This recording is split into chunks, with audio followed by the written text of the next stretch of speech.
Hello there guys, welcome to one of my live videos, and on this video I am going to be giving you the latest news on Jadon Sancho. I have been talking with you about Jadon Sancho on a regular basis and that, because as you already know and you have known for quite some time, Jadon Sancho is our number one priority target for the summer transfer window. Now of course on my recent video that's just recently uploaded, obviously, I give you the news on, Paul Pogba. Obviously, Paul Pogba is now set to stay at the football club. I also give you the news on Timo Werner, just like I did yesterday. Timo Werner, of course, is going to be joining Chelsea because he's agreed to join Chelsea. Chelsea are going to get him for around 53 or 54 million because that's his release clause in his RPL's big contract. And Chelsea have offered Timo Werner a 5-year contract worth around £200,000 a week. Obviously, Paul Pogba stopped Timo Werner's transfer to Manchester United because it did say that Solskjaer had a secret transfer meeting with Timo Werner in February. This was in Berlin, by the way, to discuss a move to Man United. But it did say Werner to Manchester United did hinge on Paul Pogba. So if we did get rid of Paul Pogba, then maybe Timo Werner would have come. And obviously on my recent video as well, I give you the latest news on Kai Havertz and that. So I've been talking with you about quite a few things today.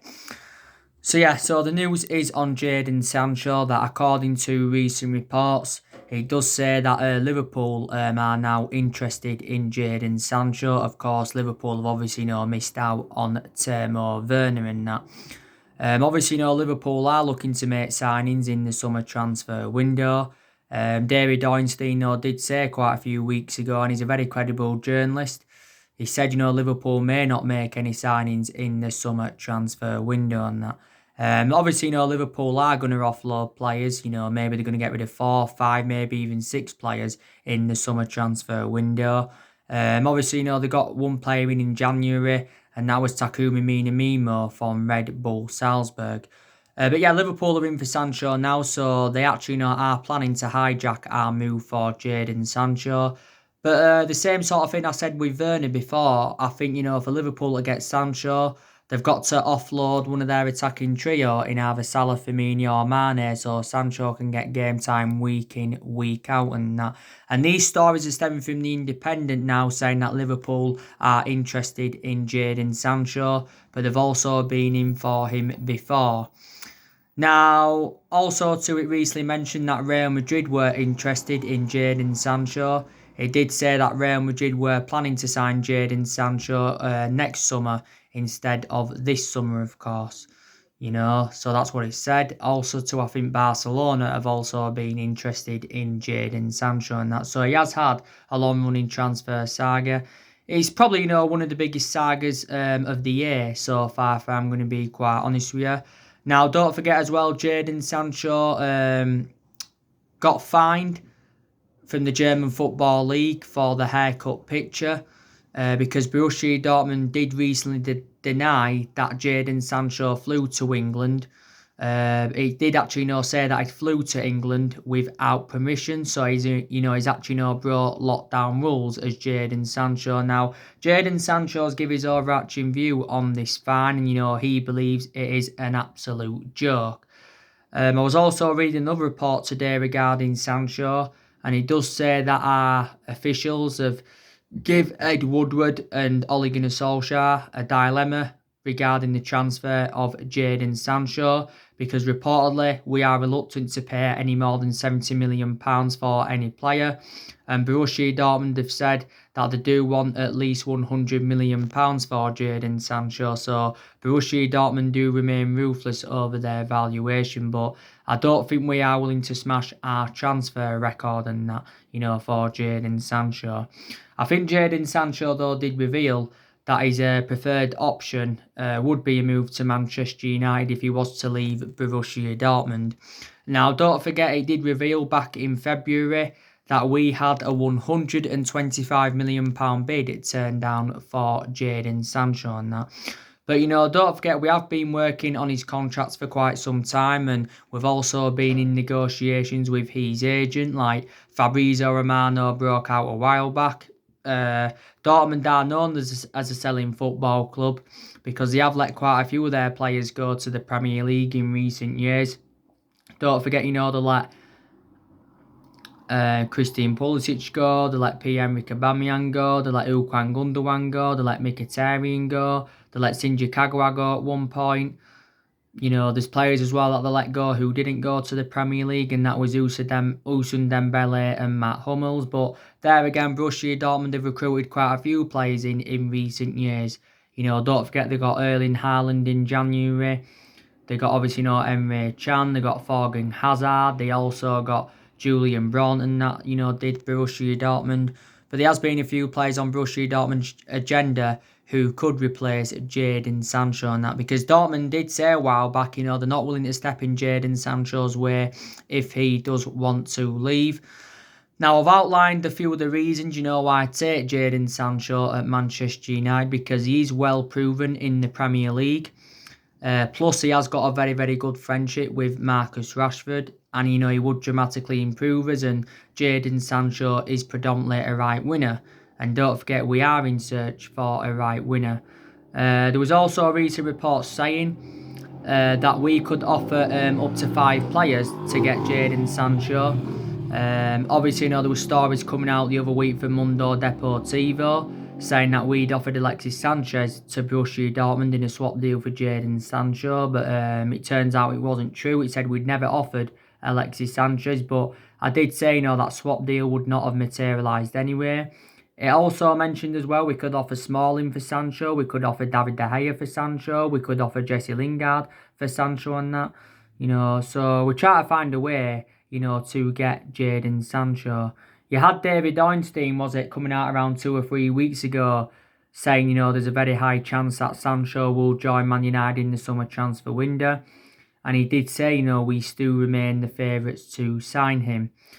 We do remain the favourites to sign him. Don't forget, we've already confirmed that we are willing to offer Jadon Sancho the number 7. Like I said, we have got number 7 vacant at the moment. Like I said, we've had a lot of good number 7s up and down the generations. We had Ronaldo, we had George Best, we had Eric Cantona, we had David Beckham and all of that. But there again, our recent number 7s haven't been so good.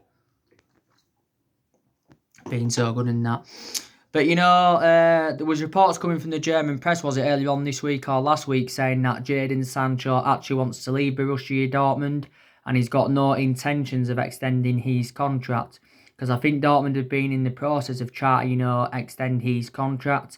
Jadon Sancho's contract with Borussia Dortmund runs until 2022. Dortmund only paid £8 million in from Man City. So Dortmund got him from next to nothing. So they are looking to make a huge profit on the player. But analyse his performances in the few years he's been in Germany with Dortmund. His valuation has persistently grown. Obviously, he had a few years at Manchester City, but the main explanation why he left Manchester City is because he didn't get any first-team opportunities at Manchester City. And before he was at Manchester City, he was at Watford. He actually was at Watford for several years. He began his footballing career at Watford. Like I said, I forgot to mention earlier on as well, Chelsea have been in for Jadon Sancho as well for quite some time. And if Sancho goes back to London, he'll go to Chelsea. He won't go to Arsenal. He won't go to Tottenham because Daniel Levy won't spend that kind of money on him. But, yeah. But I don't know, to be honest with you. There's still a possibility chance Jadon Sancho could stay at Dortmund at least for another season and that. There were stories coming out the other week as well saying that Jadon Sancho's move to Manchester United depends on Manchester City having their 2-year European ban upheld.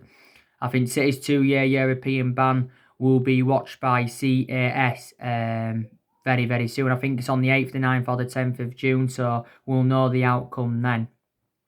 We will know the outcome then. I think City, by the way, they get a percentage of the fee if Sancho's sold in the summer transfer window, and I think it's around 15%, But yeah, we are trying to get a deal over the line for Jadon Sancho, but now we do face competition from quite a few teams, and he is only at the age of 20, and Sancho would fit Ole Gunnar Solskjaer's transfer strategy perfectly, because Solskjaer still wants to continue the policy of recruiting young British talents to Manchester United. Don't forget in Dortmund's last game, Sancho scored an hat-trick in Dortmund's 6-1 win against Paderborn. Don't forget in that particular game, Sancho had paid tribute to George Floyd.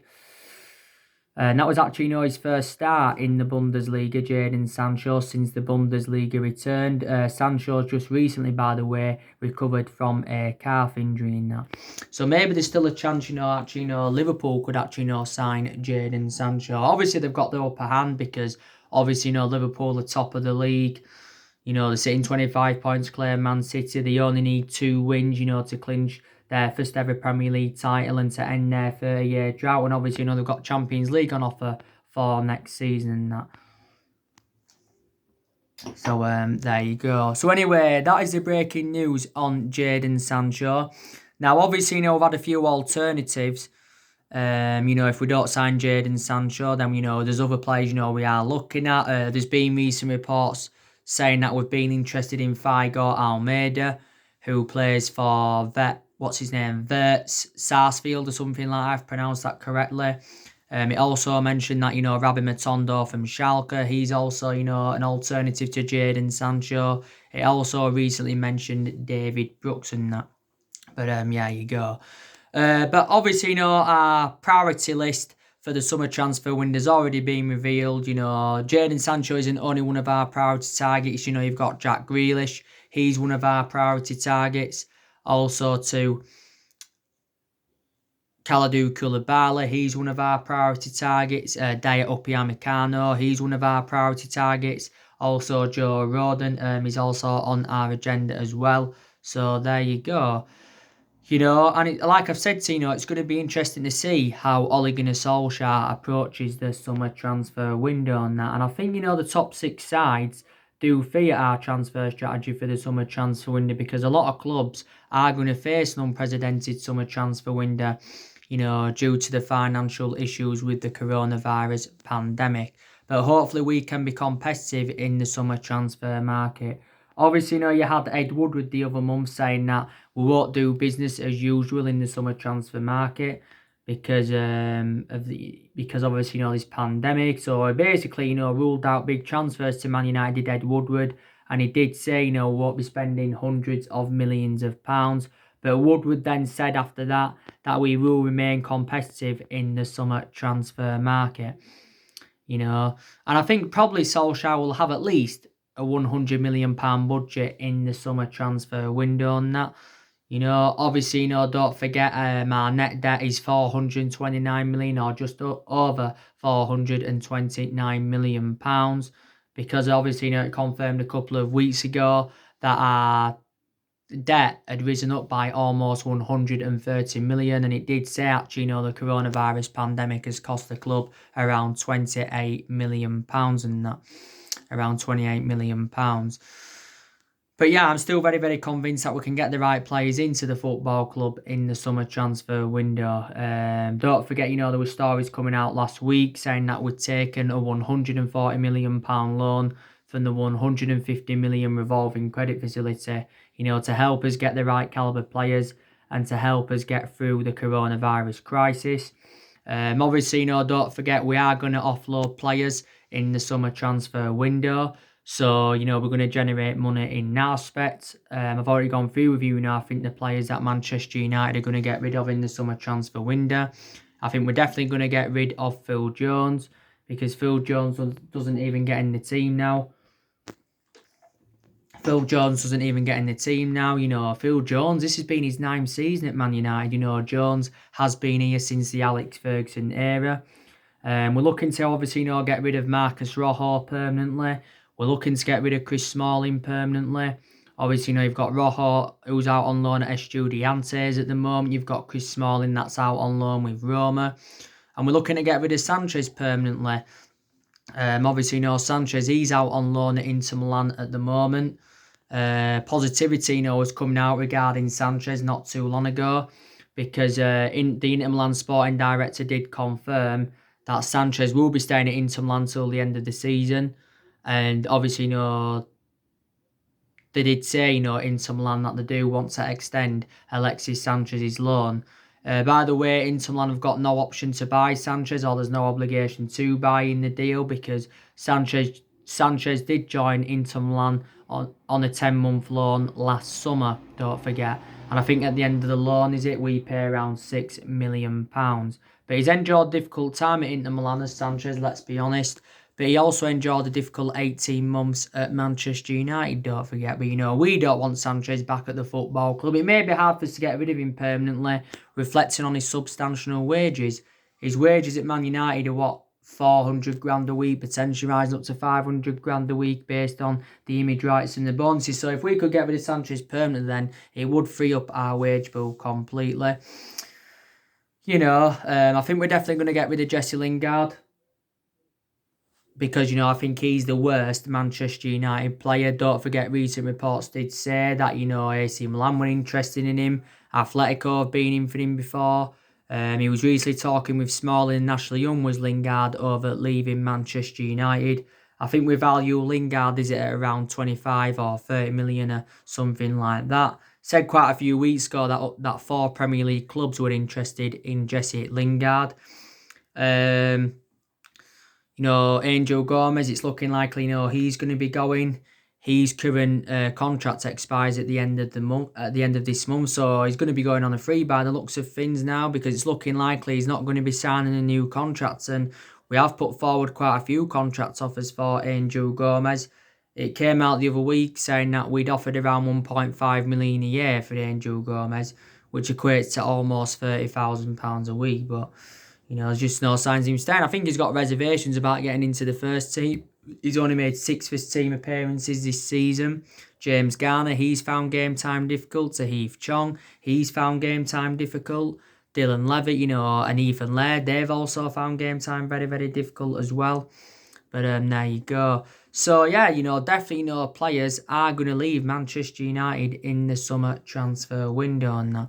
But Solskjaer, wants to see more incomings. He said he wants to make around 3 or 4 signings in the summer transfer window, because he believes we need around 3 or 4 signings in the summer transfer window to become title contenders next season, because this is the 7th season now we have failed to mount any kind of title challenge up. And, we haven't won the Premier League since 2013. The last time we won it was in Alex Ferguson's last season now. So it just proves how inconsistent we have been for the last 7 years or so.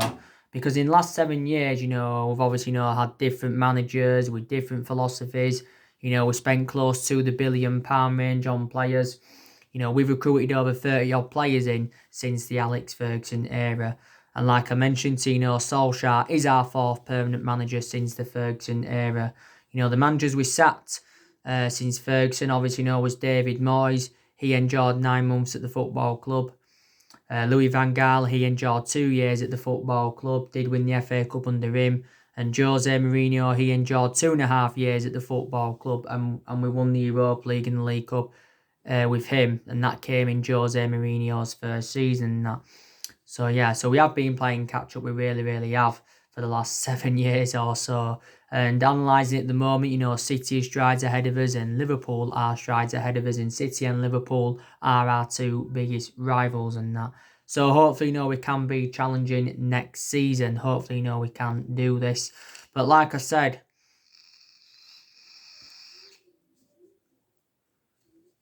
Solskjaer does deserve more time at Manchester United. He does deserve at least another season. And if it doesn't work out next season, that's when I would get rid of him. I still don't know if, Solskjaer is a foreseeable future for Manchester United. But like I said, it's a transition period, and it's been a transition period for a while. But Solskjaer revealed at the beginning of this year that he's hopeful that we can get through this transition period. But he's still in the process of rebuilding that, is Solskjaer, let's be honest. Obviously, Solskjaer knows he's got the backing of Ed Woodward, and he's obviously got the backing of the Glazers, and there's still quite a lot of Manchester United fans that are willing to back Solskjaer. They are willing to back him. Don't forget, earlier on in the season, Solskjaer was very, very close to getting sacked. And at that point, there was talks of Massimiliano Allegri coming in. There was talks of Pochettino coming in. Don't forget Pochettino was linked with a managerial role at Man United before Solskjaer got the job permanently in March last year. So there you go. And Solskjaer's now been at the club like nearly a year and a half, and that's including the 3 months when he was the interim manager. So he has been here now for quite some time. I think Solskjaer's got 2 years remaining on his contract. When he did get the job permanently, Solskjaer, he did sign a 3-year contract. I think he's on around, is it 7.5 million a year, something like that, at Manchester United. Massive increase from the wages he was on at Mould. He was only on like 400 grand a year at Mould. Did actually quite well at Mould though, won a couple of Norwegian titles with them. Wasn't so good at Cardiff though, very, very bad at Cardiff. He enjoyed a very, very short tenure with Cardiff. He only managed around 29 games for Cardiff, did Solskjaer. The main explanation why he got sacked from Cardiff is because he got Cardiff relegated. So Man United is the 3rd club in his managerial career. So he's inexperienced as a manager, but the longer he remains in the Man United job, he's going to be gaining more managerial experience. And like I said, before the football season got suspended, we was in a good vein of form. Don't forget, we are unbeaten in our last 11 games in all competitions. And Solskjaer will be under pressure to keep this good run of form up, when the football season does resume. Like I've said, there's positives I've taken from Solskjaer's tenure as well. I think Solskjaer has promoted the youth very, very well. Young players have been given their chances. Greenwood, he's been given his chances. Brandon Williams, he's been given his chances and that. There's some young players though that have found game time difficult. Like I said, our record against the Big Six sides this season's also been very, very good. We've registered 17 points against the Big Six sides this season. I think we've definitely done very, very well in the transfer market under Solskjaer. Solskjaer, of course, has recommended 5 players in so far to the football club and spent over £200 million on them. Of course, last summer he recommended Daniel James and Wan-Bissaka and Harry Maguire in. And in January, he brought Bruno Fernandes and Odion Ighalo in. So he has made 4 permanent signings. He got obviously Ighalo on loan. Don't forget, recently Ighalo extended his loan at the football club until the end of January 2021. So he's going to be here for another 7 months. But definitely, the signing of Bruno Fernandes saved Ole Gunnar Solskjaer's job at Manchester United. And I think with the wins against the likes of City and Tottenham there, you can say they also, saved his job at the football club as well. So let's just put that into the equation. Another thing, got to credit Solskjaer for, he has got rid of a lot of the deadwood since he got recommended into Manchester United. I think a total of 19 players have left, since he got recommended in and that. Since he got recommended in. But like I said, I have seen improvements under him. I want it to work out under Solskjaer because, we do know he's a club legend. He was a great player for the football club for 11 years. He flourished under Ferguson's guidance and, so I do want things to work out under him.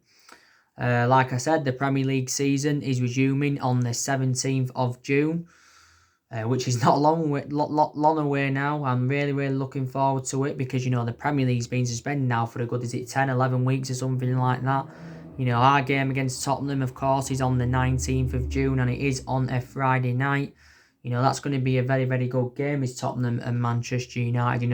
Like I said, Solskjaer is looking to beat Jose Mourinho for the 2nd time as manager. And he's looking to beat Tottenham for the 3rd time as manager because Solskjaer's already beaten Tottenham twice so far since he became Manchester United manager. And like I said, we have got a fully fit squad for when the season resumes.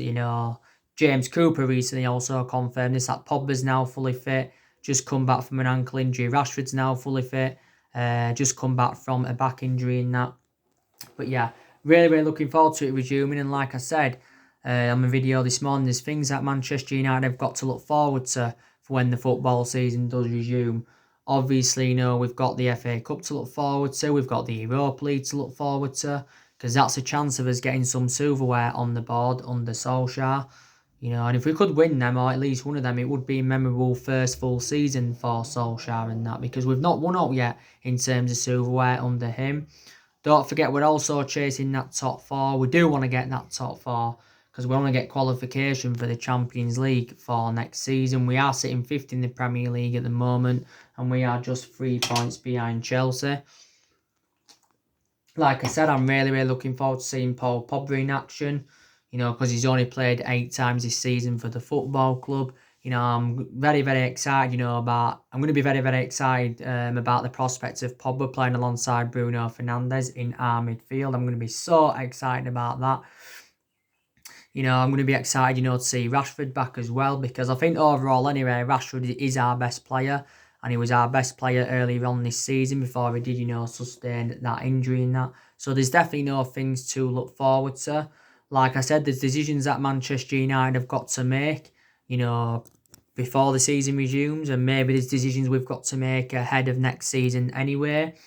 Obviously, we know that David De Gea is gonna remain our number 1 goalkeeper. Who's going to be our first choice left back? Is Luke Shaw going to remain our first choice left back, or is Brandon Williams going to be our first choice left back? What will our central defence be like? Will Lindelof continue playing alongside Maguire in our back line? Because to be fair, Lindelof and Harry Maguire have built a fantastic centre-back partnership. But Lindelof now, to be honest with you, is facing competition from the likes of Eric Bailly and Tuanzebe, because they're also now back from injury. But we have got a lot of centre-halves in the team anyway, and if we do get a centre-half in the summer, then Lindelof's going to face even more competition then. So there you go. I think our first choice midfield will be Fernandes, Pogba and McTominay. Could be Fred, but I think it'll be McTominay. I think Fred will play, but he'll play instead of one of them. So often Matic will still get his chances, but I think he'll drop more to the bench now. Will Matic, if I'm going to be quite honest with you. Like I said, Igalo may not get as many starts now with Rashford, being back. But, we will see what happens. What's going to be happening with Daniel James. Is he going to play as many games as he has done, throughout the course of this season? If we do get a right winner in the summer transfer window, then James and maybe even Martial could find, game time very difficult and that. So like I said, there's decisions that Man United have got to make. Like I said, didn't I before, Solskjaer's facing a few selection dilemmas and that. I think Solskjaer now knows his best 11, or he's got an idea of what his best 11 is. Probably he'll go with a 4-2-3-1 when the season resumes. Maybe he'll change formation persistently, like he's done for the vast majority of this season, or he could just stick with one. From my own perception, we look more expansive with 3 at the back and that, There's also contracts as well to sort out. I think, if I'm correct, we've got around 9 players' contracts that are due to expire next year. So that's something else that Manchester United do need to resolve and that. So there you go. But even though we have been inconsistent for several years, we are still one of the biggest clubs in the world. Most successful team in England, 20 titles, 13 of them Premier Leagues. So we are still one of the biggest clubs in the world. But we haven't dominated English football since we had Alex Ferguson. Obviously, he was very dominant under Alex Ferguson. Ferguson enjoyed, 26 years at Manchester United. Didn't, obviously, win out in his first 4 years. But prior to not winning out in his first 4 years, he was just absolutely exceptional with Ferguson. We won a total of 38 major honours under him. Obviously, developed a lot of young players as well. Like I said, the only mistake Ferguson made was ever recommending David Moyes in, but the main explanation why I recommended him in is because they was both Scottish and that. So there you go. And that's really everything to update you with. And a couple of days ago as well, I gave you the news, didn't I, on Jude Bellingham from Birmingham. Don't forget, we've got to pay more cash up front for Jude Bellingham if we want to get him. I think the deal is worth around £50 million. Don't forget, there was reports coming from the German press the other week saying that Borussia Dortmund have agreed to get Jude Bellingham, and reportedly Bellingham's rejected Manchester United in that. I think Chelsea have also been tracking Jude Bellingham as well, but I think he's expected to leave Birmingham at the end of the season because Birmingham, have got financial issues in that, so this is why they are looking to offload Jude Bellingham. And don't forget, Bellingham visited our Carrington training ground back in March, to hold talks with Ferguson, and Woodward also spoke with his parents. spoke with his parents, Jude Bellingham's. Don't forget, we've said to him, we'll offer him a senior role if he comes to Manchester United in the summer transfer window. And Jude Bellingham, don't forget, became the youngest player to represent Birmingham, made his debut at the age of 16 years and 38 days. I think he's still 16 or is he 17 now, but when he turns 17, he will sign his professional contract with Birmingham City, Will Bellingham. But there you go. So he's obviously, being another player on Man United's agenda as well, But it'll be interesting to see. Earlier on this week as well, I give you the news on Saul Niguez. We know now he's not coming to Manchester United, so I have fully disregarded that. He did announce his new club, and it is Club Costa City, that I think him and his brothers created or something like that. Because he did say last Sunday that Saul Niguez was going to announce his new club within the next 3 days. So we know, obviously, now he isn't coming to Manchester United. So, yeah. And anyway, guys, that's everything to update you today. Drop your comments, likes below on the channel. If you do, consider subscribe as always. And take care. God bless. See you all again very, very soon.